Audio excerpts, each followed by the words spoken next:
Trapanai Gerbini, 12 July 1943.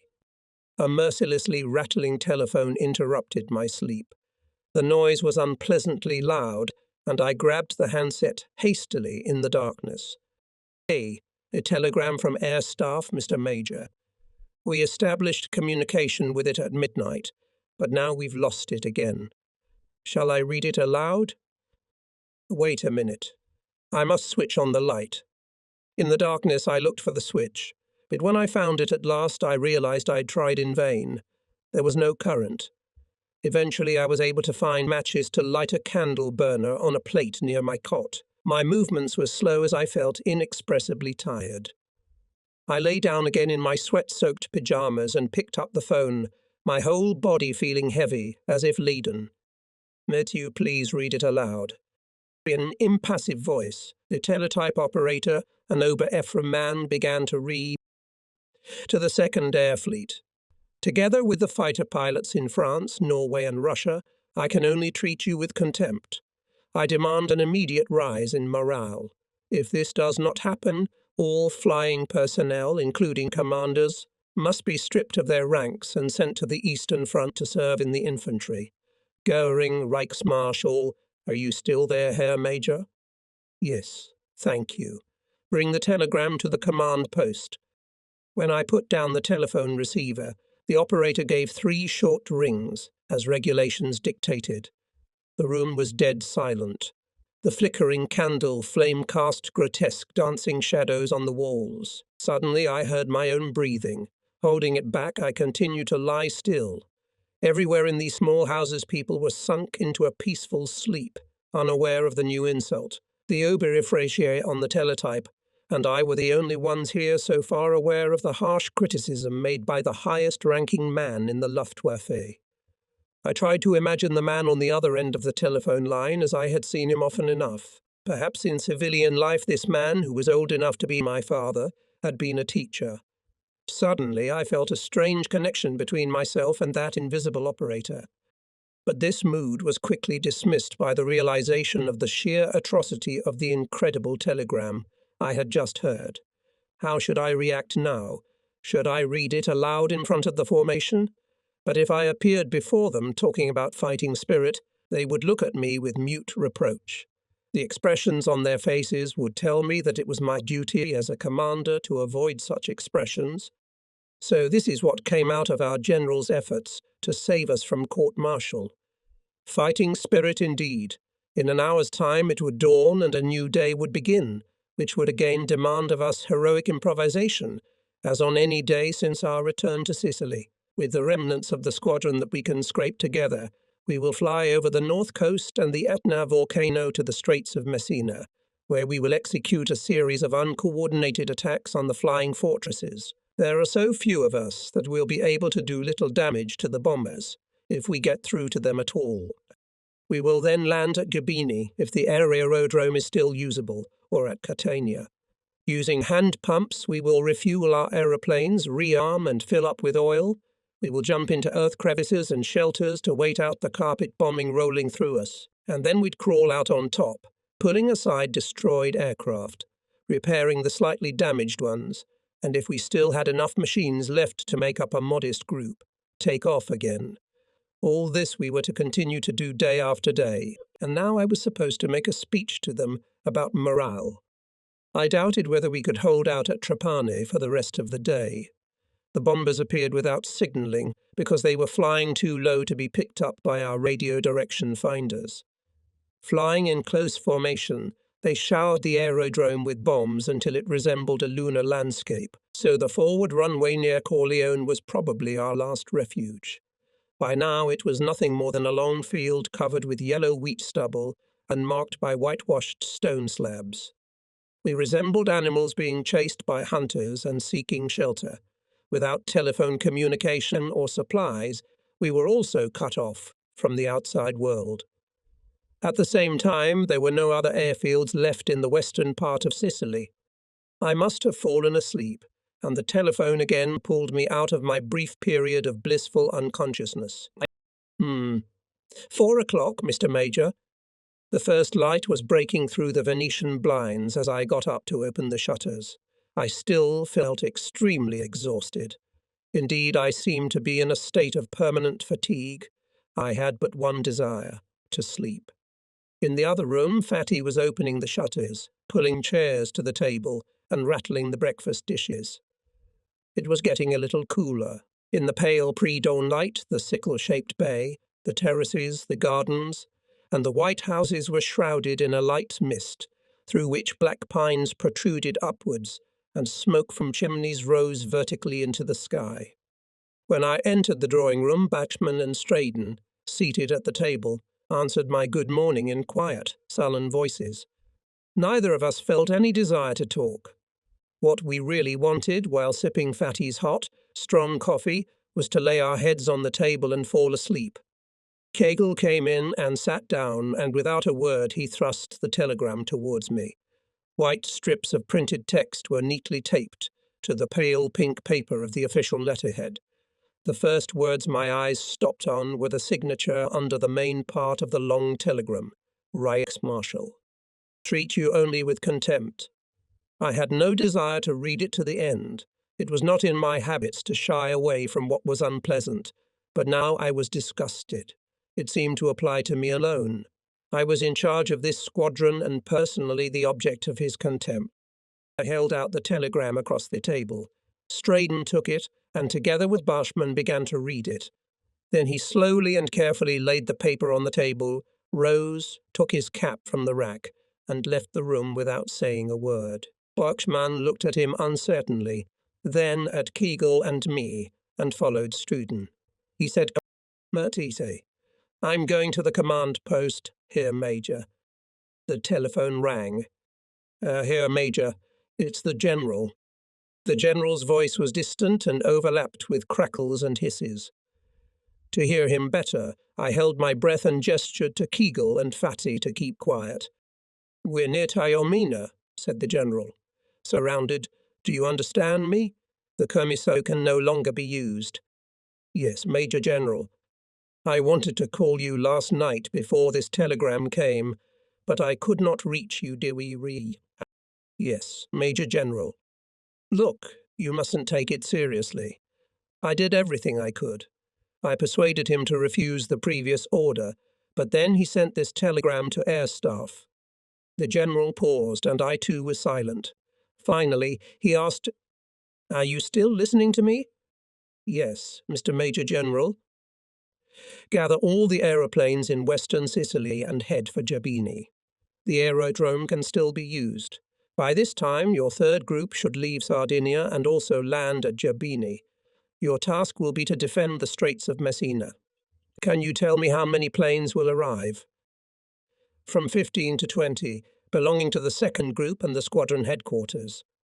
I can't tell you about the first group at the moment. Do you have any questions?" I had many questions, but most of them, in accordance with German military traditions, were not suitable for asking a general. "Yes, Major General. What is the situation? How far have the Allies advanced?" "The pressure on our ground troops has increased enormously, and we will strengthen our defences on the eastern part of the island. You may have to start pulling back soon. The enemy is increasing pressure towards the centre of the island. But where should the squadron move, Herr Major General?" "I don't know yet," he replied somewhat irritably. "At present, no German soldiers cannot leave Sicily. But you must keep all your transports ready. There are no transport aeroplanes. The air fleet has no free junkers. And again, don't take this telegram too seriously. You promise me that?" What could I say on a telephone line that could be cut off at any moment? We had already once discussed the matter for several hours and found no solution, so it was quite pointless to say anything more now. So I answer, "Yes, Herr Major General." I was almost ashamed of my position in talking to the General. It seemed that I was an accomplice in the act of betrayal to which our pilots had fallen victim. At the same time, I realized what a diabolical dilemma the General himself was facing, swallowing my tongue. I simply replied, "Yes, Major General." In that answer was encapsulated the trust in command, the whole attitude to life, which had been instilled in us before that by our fathers and their fathers. Up to the present time, for us soldiers, it has been the only correct attitude, in fact the only one imaginable. The obedience which has characterized the German soldier for centuries has always involved an unshakable belief that the orders he received were considered orders, and that the High Command weighed everything very carefully before sacrificing whole formations. And many of those sacrificed died with the certainty of that. I thought that was what was reflected in the silent faces of my pilots, though they had had an excellent opportunity for questions for some time. That still stands, doesn't it, Mr. Major? They seem to be asking me. Of course it must make some sense. If the High Command requires it of us, of course it must. But supposing that something had become partly wrong with this old military principle, at any rate, who was the High Command now? Suppose that after 1933, a new factor intervened in this hierarchy of obedience, a factor which allowed the High Command to do whatever it wanted, even something senseless. Questions, questions. The man needed leisure to ponder them. He needed sleep. He needed time. He needed someone else to discuss them. But in our case, such matters were not discussed. Perhaps it would still have been better if it had been done, for in that way our doubts could have been dispelled. For the last few minutes I had been standing by the telephone table with the receiver in my hand. Kegel and Fatty stared at me dazedly. A quacking voice came from the receiver. "Are you still talking? Are you finished? Disconnecting you?" The squadron commander had no thoughts in his mind at the start of a new combat day. I grabbed my belt and holster from the back of the chair where it usually hung and buckled it around my waist. There is something extremely beneficial about this gesture. It takes control of himself, discarding all unnecessary thoughts, focusing his mind on the urgent things. The assembly. How I hated those flights to Jabini. Whenever I stood on its barren expanse under the blazing sun, seeing a landscape marked by the pockmarks of bomb craters and covered with wrecked aircraft, I realized the hopelessness of our battle for the island. Inform the command post that I'm going after Hauptmann Straden and Bushman. We're flying to Jabini. Kegel sat down with me in the Kubelwagen, and we drove between the gardens along a narrow, deserted passage, which through an alleyway came out on the main road. The western tip of the island, with the aerodrome and the white houses of Trapani spread out below us in the morning mist, presented a magnificent sight. In that brief time before sunrise, one could feel a semblance of freshness coming from the sea before the scorching heat descended from the ever-clear southern sky onto the surrounding countryside. On the horizon above Masala could be seen a series of dark blue spots floating above the fog, the bursting of anti-aircraft shells. It was 5 o'clock in the morning and the day began as usual. As we drove to the command post, I gave Kegel the necessary instructions regarding preparations for withdrawal. "All ground personnel," I told him, "except those required for the last stage of aircraft maintenance, are to be sent to Messina. Check our loading lists and make arrangements for the destruction of equipment that we will not be able to take with us." Having arrived, Kegel and I got out of the Kubelwagen and climbed the few steps up to the barracks. Straden was already walking towards me. "The General wants to talk to you," he said. He continued to avoid meeting my gaze. It seemed to me that the Reichsmarshal's insults were stuck in his throat, but they had to be swallowed, otherwise one could suffocate. While I, perched on a swivel chair, waited for the connection, my eyes surveyed the plain. The direction finders near Marsala had detected strategic bombers approaching, but there was no point in raising our few usable aeroplanes against them, for the mission was to fly to Jabini within minutes. The attack could have been directed against our airfield, but the target could equally have been Palermo Harbour. The Allies intended to cut our supply lines in order to facilitate their tasks on the island, and to do this, in addition to Palermo Harbour, they had to attack the Straits of Messina. It is probable that they would have attacked them simultaneously, as they undoubtedly possessed sufficient forces to do so. The warning shots of the anti-aircraft artillery caused all activity below on the aerodrome to cease immediately. The pilots in front of the barracks were gesticulating and pointing in the direction of Tunisia, and then I also saw a long stream of bombers approaching from the west.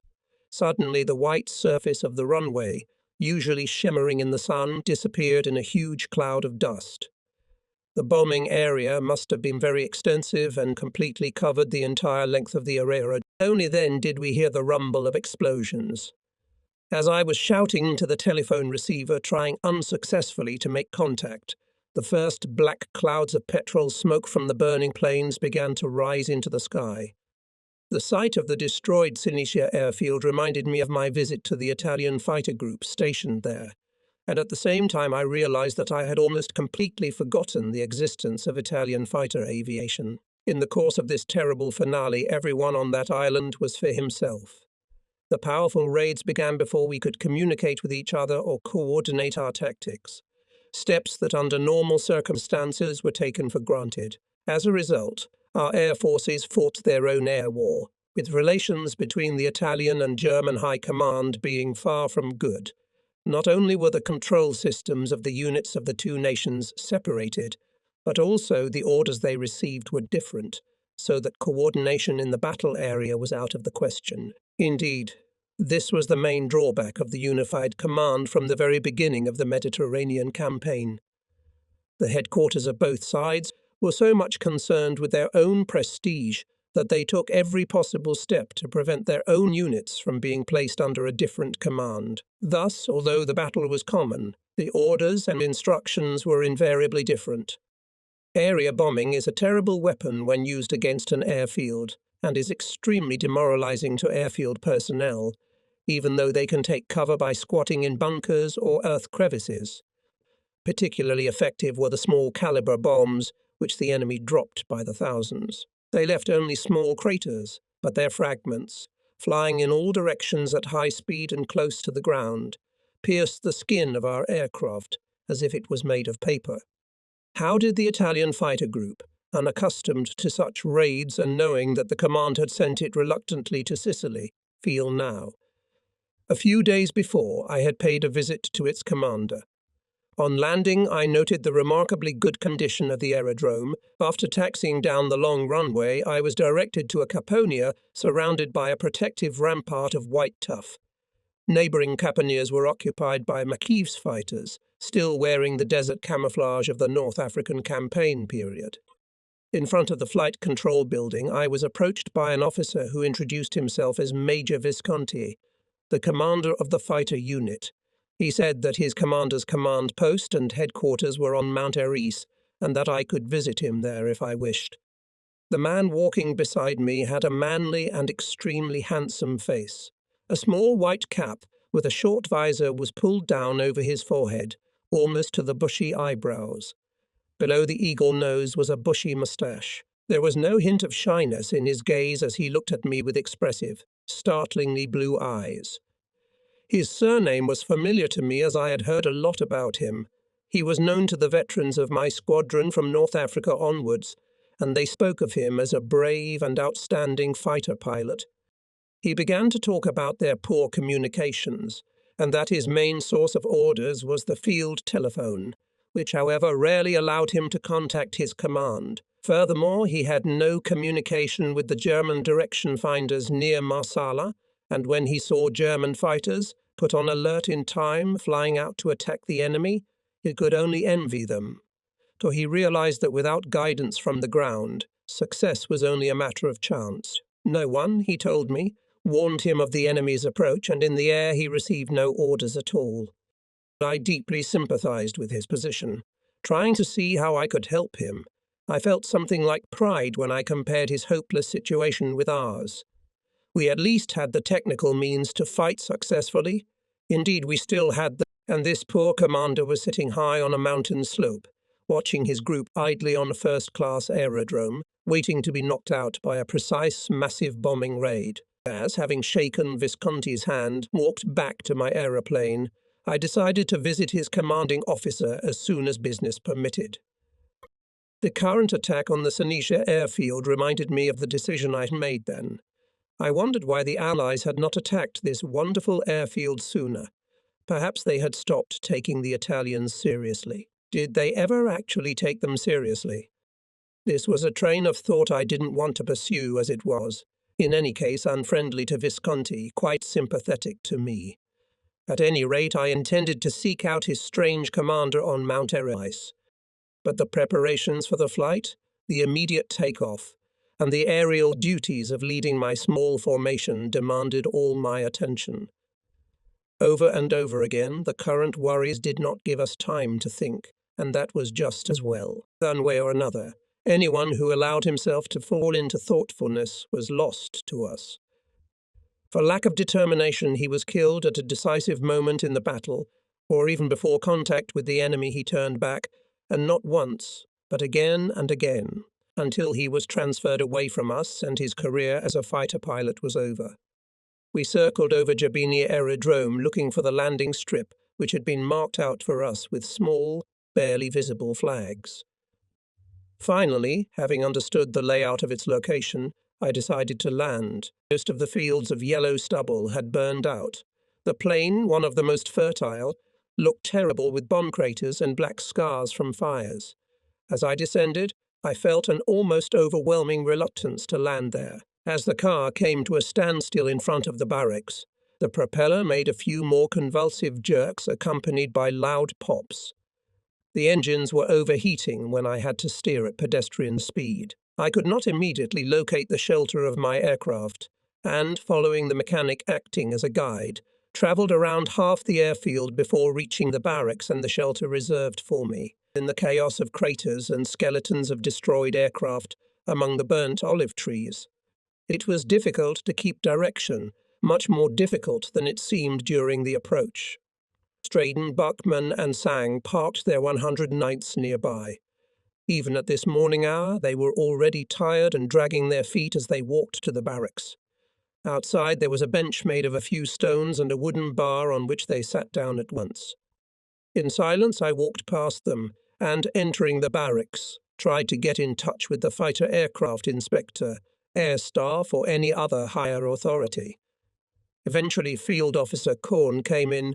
How had he managed to get here by land?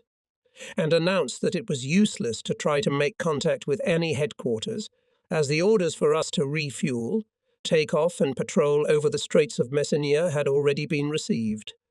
Armed with this short and dry information, I joined my men on the bench who, legs stretched out, were dozing in the scanty shade.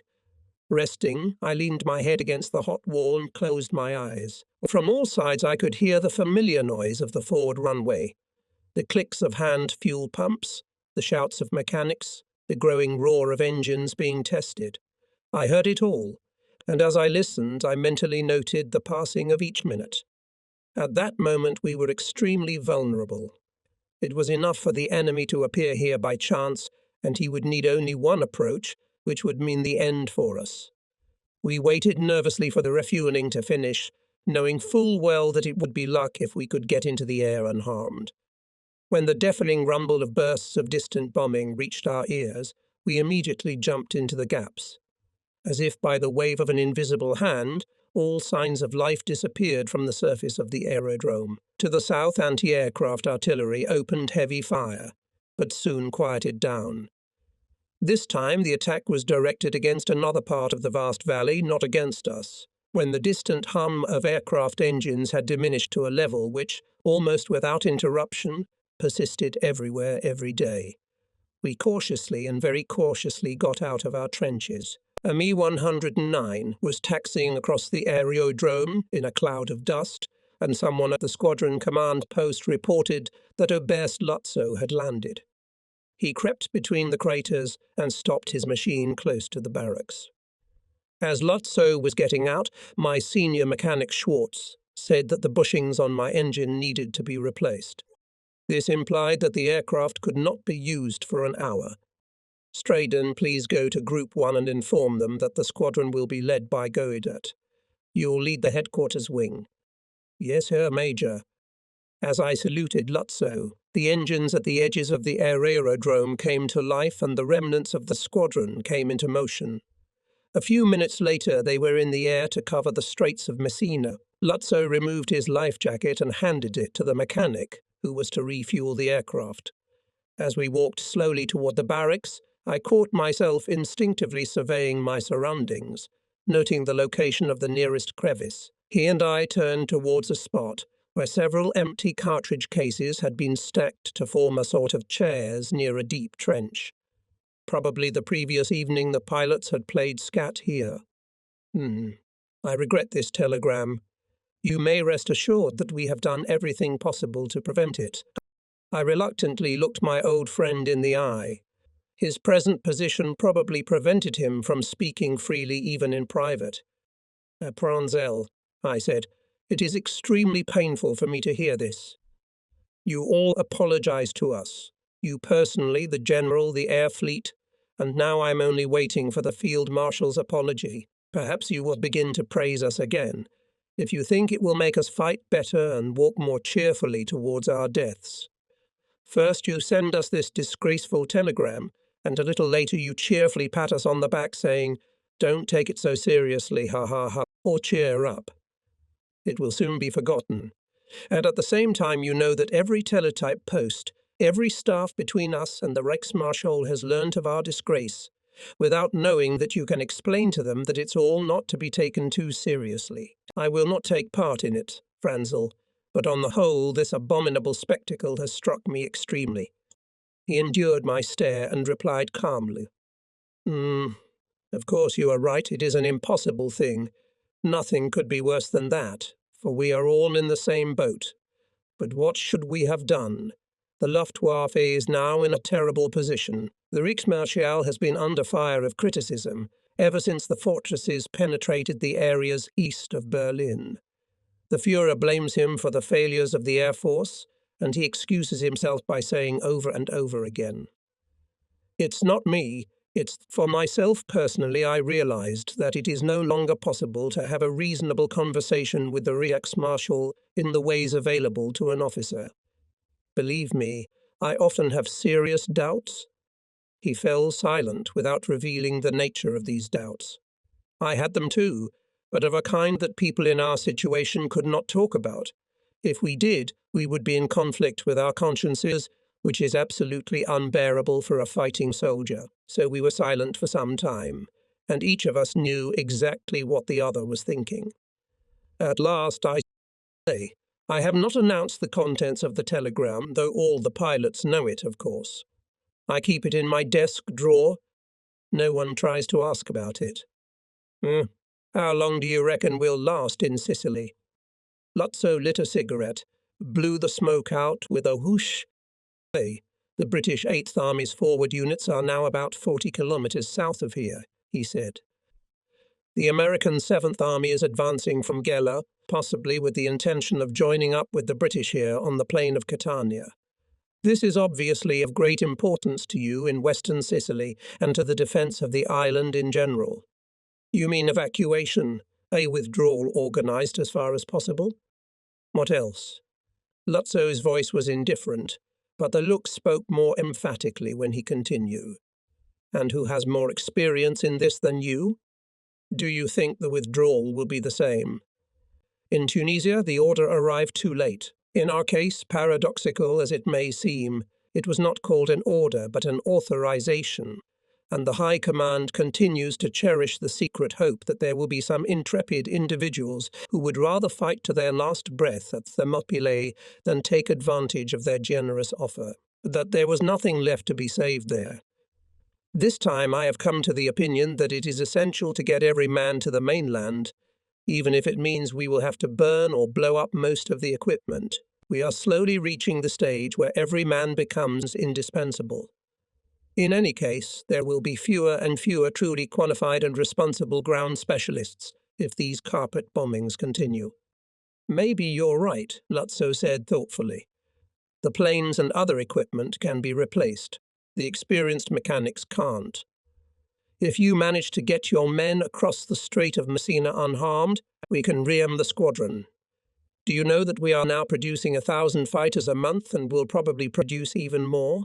As you know, our losses are also very high. We are losing hundreds just in the training phase. At that moment, 2 fighters flew across the aerodrome, darting from side to side, followed by a squadron returning from a sortie. The pilots, one after the other, quickly came in for a landing. Immediately, the dust rose again and chaos reigned. Hopman Straden has parachuted in nearby. Field Fleeben Korn reported from the barrack window, having to shout as loudly as he could to hear himself through the noise. "We need a Storch." After being silent for a moment, he concentrated on talking on the phone and shortly afterwards announced, "The second group is sending their Storch, Mr. Major. They know where he parachuted out." Then with a report came Bachmann and told me about the battle.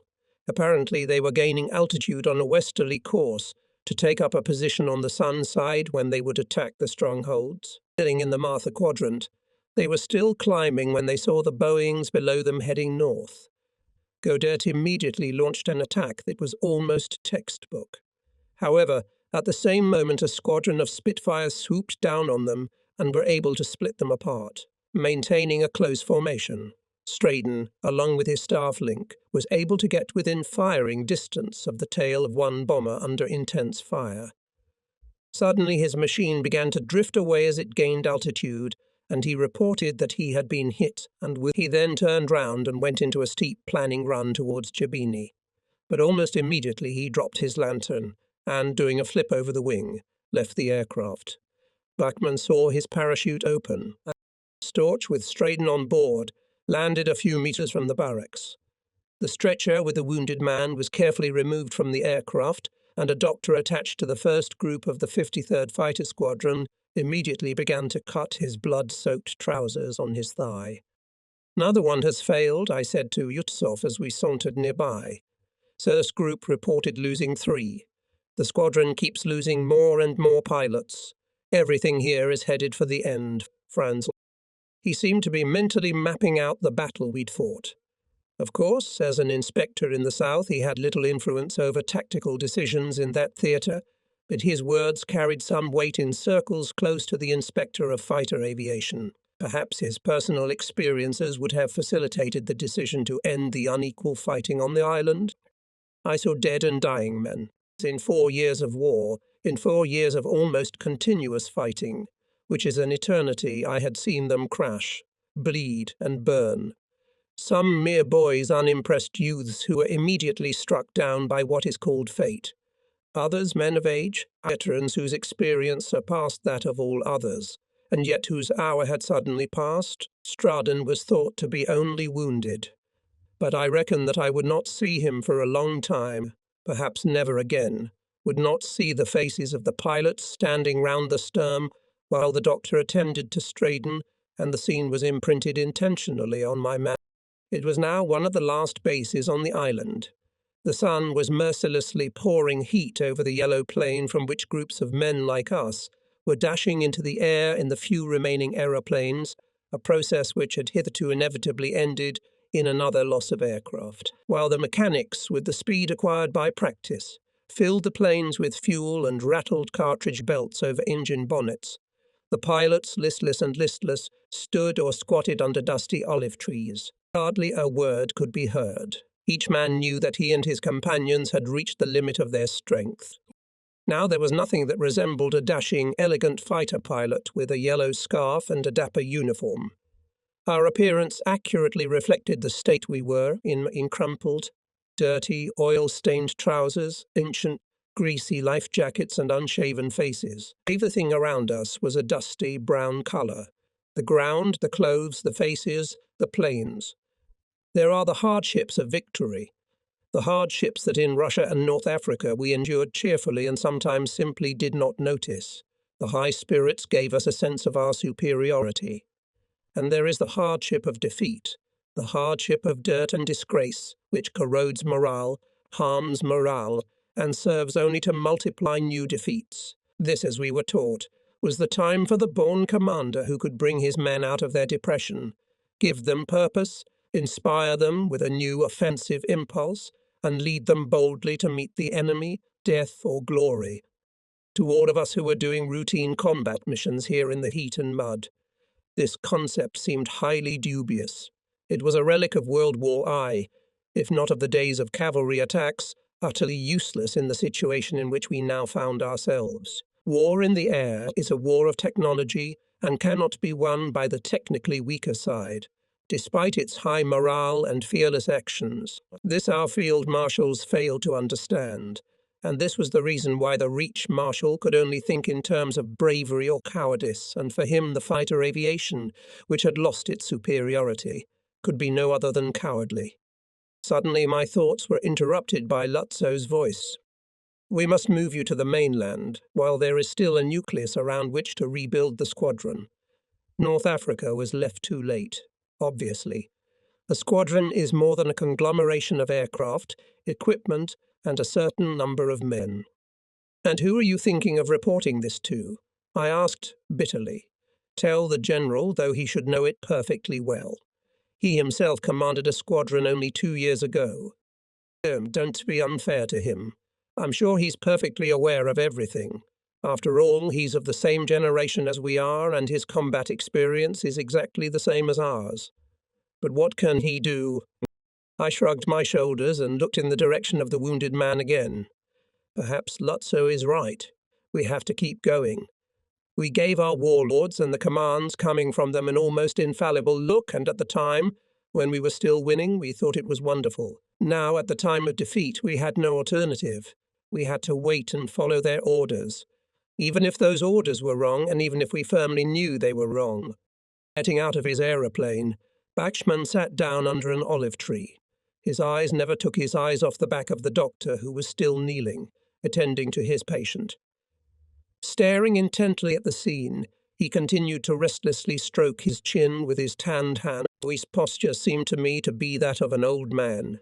Worn tropical boots with leather noses and sailcloth uppers, a greasy, yellow-coloured pouch strapped to his life jacket, battered, worn gloves whose sole purpose was to keep his hands, which invariably sweated, sipping off the knob and control buttons.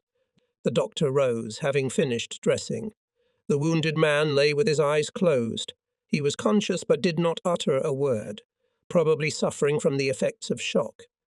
"His right calf has been torn out by a lacerated bullet," said the doctor quietly, so that the patient could not hear. "It is not yet possible to say whether the leg can be saved. We must get him to the hospital immediately." He paused before continuing, "If possible. I've given him an injection of morphine and a tetanus shot. We shall have to wait until dusk, so as not to risk a storm," I said. "And if there is no alarm at the Vibo Valentia aerodrome, they can arrange for him to be sent on without delay." "Me telephone, Herr Major," shouted Fieldflieben Korn from the barracks. It was Tunn, commander of the Focke-Wulf fighter bombers. His men were based here, flying sortie after sortie, but the damage they inflicted was no more than a pinprick. "Orders just came in from Air Headquarters," Tunn said. I read, "Immediately relocate to alternate landing sites near Trapani with the headquarters link, 1st and 2nd groups of the 77th Fighter Squadron, Group 3 of 77 Squadron to return to Sardinia." "Thank you. I will start relocating as soon as my aircraft are refueled and rearmed, that is in a few minutes. I think that the aerodrome near Salimi is the best of the two, and I suggest flying there." "Sound," calmly replied the commander of the fighter bombers. "But first I'll fly to the ships near Jala to put an end to this matter." The aerodrome near Salimi was near the farm that had so annoyed the Kitty Hawks. No doubt the enemy had mistaken it for a stronghold, but he might as well have been looking for us somewhere else. The airstrip near Corleone was nothing more than a last refuge in case we should leave Trapani, but still continue to remain on the western side of the island. "We'll take off for the forward airstrip near Salimi," I shouted to Korn. "I want to find out as soon as possible how many planes are ready. Some of us could depart now, and any aircraft still in service would follow us later." This implied that we would be flying in groups too small to form a viable fighting order. On our way west, we intended to make assault attacks on the paratroop landing beachheads. I had not seen Abben, who commanded my 3rd group since our arrival at Jabini. He had reported his group's presence by telephone, had reported on the battle over Etna, and was now preparing to return to Sardinia. His preparations were proceeding at the same speed as ours, as we all wanted to leave our unprotected position as quickly as possible before the enemy dropped another load of bombs on us. Lotso came to say goodbye. "No, I'm on my way to Catania," he said. "I'll be sure to let the general know how you're doing. If only the Führer would give us permission to evacuate the island." "The Führer," I thought absent-mindedly. Yes, of course, the Führer. But at that moment the enemy seemed more important. Will the enemy, I asked myself, agree to allow us to evacuate the island? This time, as my aeroplane lifted off the ground to carry me towards Trapani, the feeling of great relief which had occurred to me whenever I left Gerbini was completely absent. This was probably the last time we would take off from here, for the end was very near. Even if the bombing suddenly stopped, it would be weeks before we could launch effective attacks. We were short of everything necessary for a fighter unit to operate. Skilled personnel, spare parts, ammunition, and even petrol. And it was clear that we could only take off from the few forward landing sites which transports could reach only at great cost. We witnessed in this theatre the words quoted by Tunn. The destruction of one air force by another can guarantee the latter the unimpeded action and safe deployment of their ground forces. No doubt this sortie of ours will show the Americans that we are not finished with them. Yet it will cost the enemy a few lives and bring destruction to some of his equipment. But compared to the tons of bombs he was dropping on Sicily, it will be of little consequence. There were only 9 Messerschmitts behind me. The rest were to fly out of Gerbini as soon as they were serviced and join us at the forward runway. We were in no sense a large group. The few aircraft at our disposal were useless against enemy bombers bristling with machine guns. We might have been able to shoot down a few fighters in a dogfight, but both numerically and qualitatively these aircraft outnumbered ours. The sky in the west became steel grey, and thunderclouds began to form over the central mountain range of the island. Orienting myself by the maps spread out on my lap, I kept to the edge of the wall of clouds without losing direction. Near Enna, recognizable by the extensive ruins of Castello Hohenstaufen, I turned south to reach Gela Bay. Visibility was poor and the cloud cover so low that I took off the throttle as I flew down over the long valley. I knew that the Americans were moving up this valley to the north, and that if I wanted to reach the coast I would have to watch out for their attention. At first I kept away from the road, closer to the slopes that disappeared into the mist overhead. Suddenly, strings of tracers surrounded me. They resembled fireworks as they rose towards me, inaudible because of the hum of my engine. It was a beautiful sight, but at any moment it could become deadly. I applied full afterburner and raced down over the valley, executing a series of vigorous anti-air maneuvers. Suddenly a torrent of rain hit my windscreen, and for a few seconds I could see nothing at all. Then the veil of clouds abruptly parted, revealing the white beach of Gela, where I had recently encountered an Italian patrol. I made a right turn to avoid the beach and the inevitable anti-aircraft fire from destroyers and landing craft. I was now 100 meters above the highway that ran parallel to the beach, flying through a continuous hail of tracers. Behind me, as if tethered by a thread, the others held on. Using the surprise factor, we could use our firepower as effectively as possible before the soldiers on the ground could jump for cover or the artillerymen could take aim. Lorries and tanks lined the motorway as if on parade, and as I dived, the sound of my guns overpowering the engine noise, my mouth dry and the familiar bitter taste on my tongue. I only had a few seconds to fire, and my speed was rapidly increasing as I launched my attack. The glowing crosshairs of my scope stood out against the dark ground, and the silhouettes of the vehicles flashed across it quickly. With strong strokes of my feet on the rudder pedals, I tried to align the glowing circle and the crosshairs with the motorway and vehicles. A large tank quickly loomed in my sight, and my shells hit its armor, ricocheting in all directions. Right in front of my eyes, soldiers were jumping over the sides of the trucks and disappearing into the ground. The overload squeezed me into my parachute as I began a right turn with an altitude gain and continued my reckless flight over the coastal motorway. Tilting my head to the right, I looked over the armoured header and through the side plexiglass window down at the highway that ran behind me, as if on fast-track film. There were cars burning, cannon shells exploding on the road, and jeeps bouncing above the ground in a wild race across open terrain. This spectacular picture gave each of us a deceptive idea of our superiority. I executed a left turn, and still looking back, saw one of our area planes flying low, too low, until it hit one of the cars in the column and immediately exploded. Chunks of metal and a column of flame soared to the height of a house. It was what we called a fire ram, which could have been caused by anti-aircraft fire or an accidental impact with the ground.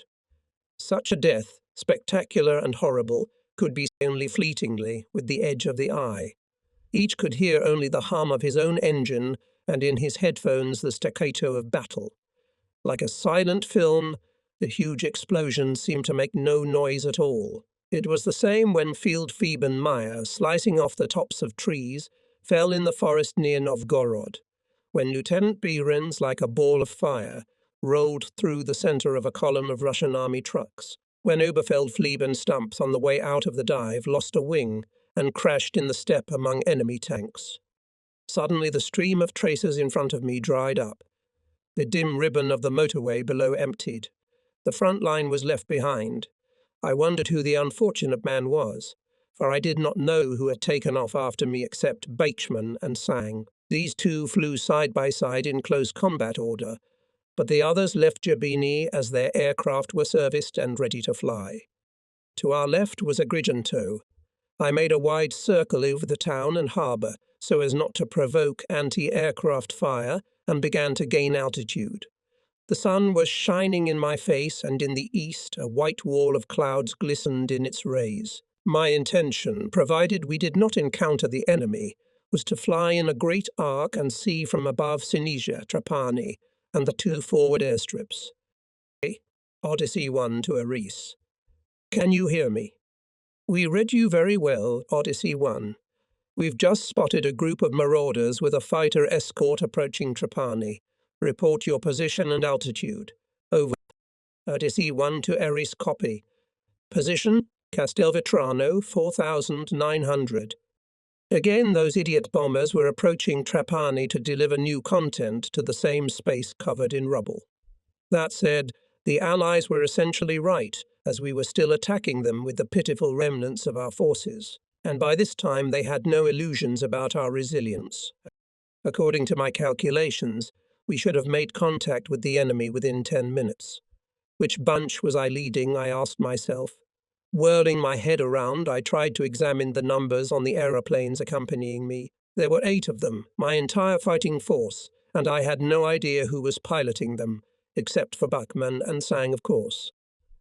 These two flew beside me on my right and left, their machines hovering motionless in the calm air. I suspected that, one way or another, we would meet the enemy. A premonition told me that a fight was inevitable and that I, with no reserve of strength, was approaching my limit. The guidance operator on Mount Eris continued to report the latest position of the bombers. Had we had a numerical advantage, had we not been so exhausted, this coordinated work between air and ground might have been a sheer pleasure, but now it had become nothing more than a prelude to unequal combat. Eris to Odyssey 1. The furniture vans are now just north of the airfield, altitude 3,000 meters. You'd better keep moving forward. Message received. By this time we could already see the dirty patches of bursting anti-aircraft shells, and in front of them bombers flying in close formation. They appeared from the north over the mountains, and at any moment could start opening their bomb flaps. My altimeter was reading 4,000 meters. You'd better keep moving forward, I was told. Which of course I did, rushing towards another encounter with our old North African acquaintances. Where were the fighters? I had not yet seen any of them. The anti-aircraft gunners were firing magnificently. Their shells burst precisely among the marauders, forcing them to change course again and again. One of the big planes lowered its wing, and for a few seconds glided inside the battle order, a completely unnatural maneuver. Suddenly it caught the other aircraft in the link, and both machines, turning into one ball of metal, went down, and suddenly 2 parachutes appeared above them, floating calmly in the air. And then I saw fighter planes in front of me on the same course. They were Thunderbolts with large radial engines flying well above the bursts of anti-aircraft shells. Almost automatically, I moved the firing lever at the top of the control stick to the fire position. When I was sure I was going to have to fire, I invariably did so in advance. Again, the bitter taste appeared in my mouth. As soon as I fired the cannons at the fighters, their battle order was disrupted. I took them by surprise. The lead wing flipped over the wing and went into a spectacular dive. I didn't hit him, however. The black smoke billowing from his tailpipes indicated that the engine was running on afterburner. Rushing after him towards the ground, I managed to keep within firing distance and fired at short intervals. Where my formation was, I did not know. Doubtless the pilots were fighting elsewhere. We were now going very low and jumping over trees and buildings, were approaching the coast. Then suddenly we were over the sea, only a few meters above the surface of the water. I raced towards Pantelleria with a small reserve of fuel, but the fever of pursuit took possession of me again. I was faster than the American and continued to approach him. If he had turned his head, he would have had his eyes fixed directly on the bonnet of my engine. I used up all my cannon ammunition, but I still wasn't going to fire the machine guns, because it was very easy to make a mistake in a fight between fighters. The American could turn around and force me into a maneuver fight. I didn't have enough fuel for that, but he didn't know that. Consequently, he tried to get away, relying on his powerful engine, suddenly acting instinctively. Outside of any conscious decision, I took off the throttle and began a gentle turn towards the ground. I put the firing gadget on the safety, pressed the button on the left rear of the scope to extinguish its glowing crosshairs, and opened the radiator flaps. A few minutes later, I could see the aerodrome. I had no thoughts in my head and maintained altitude and steering almost automatically. I had to make 2 circles before I found a narrow landing strip between the bomb craters and decided to land. As I touched the ground, the engine coughed violently and stalled. I came back on the last drops of petrol. The aerodrome looked dead and abandoned, as if the squadron had already left it. Suddenly I realized that the end had come. I spent the afternoon with Kegel making arrangements for the departure of the remnants of the squadron from Trapani. Our assets were pitiful. The few stores were now exhausted, and we had had no supplies of fuel or ammunition since yesterday. Whatever we still possessed had to be spent sparingly, so that we should have enough usable aeroplanes when they should take off on their last voyage to the mainland. As for the overland passage to Messina, the prospects were favourable enough, for the highway along the north coast would probably remain unoccupied by the enemy until the very end. At sunset we drove up the mountain as usual. When we reached the place where the road turned towards the village of Eris, I gestured to Kegel to stop. He looked at me in surprise. "We'd better see Trapani, perhaps for the last time. And then we'll go and spend the rest of the day with the Italian group commander?" He drove down the dusty road, zigzagging upwards, and stopped in front of Porta Trapani. At this point, near the rocky summit, the road made a wide turn. A wall of massive stones formed a parapet on which a large number of people were gathered at this hour to enjoy the magnificent view. From the mezzanine of this magnificent amphitheatre, the spectators could watch the tragic events taking place below. They were not directly involved in them because this little eagle's nest was of no strategic importance and were in relative safety here. Nevertheless, the process they were witnessing was historic. The ruins of the bombed airfield symbolized not only the end of the German presence, but also the gradual destruction of their homeland. It is clear that the Allies had endeavored to confine their attacks to military targets only, and only in the recent raids on Messina had they departed from this principle. Here at Trapani, there were isolated instances when their bombs devastated villages or neighborhoods of the town adjacent to the airfield. This only when our fighters or the intense fire of anti-aircraft artillery knocked out their aim.